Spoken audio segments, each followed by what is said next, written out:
Given question is reverse a string. Basically, the input is a string and the output will be the reverse of that string. So suppose input is, let's say, books, then the output will be SKOOB,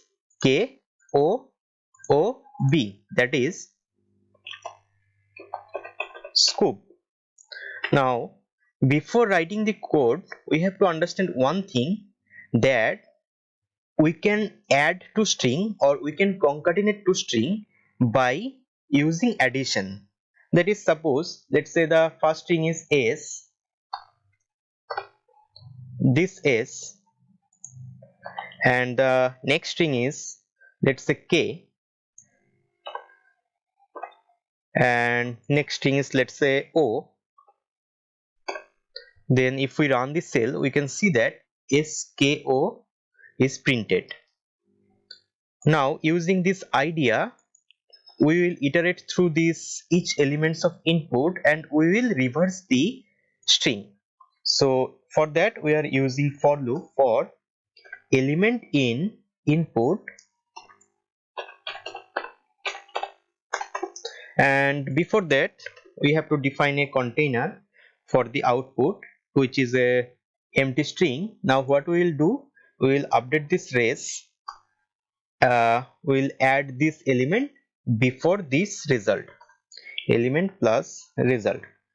Okay, so let's see how it will work. So for the first iteration, element will be B, so result will be B plus empty string,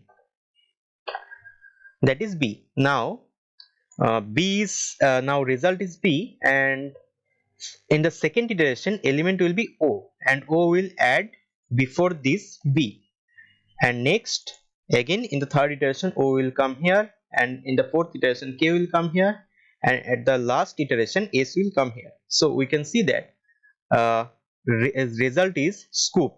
So now just print this result,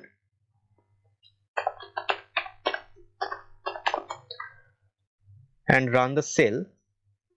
So you can see that scoop is printed, which is the reverse string of this input string.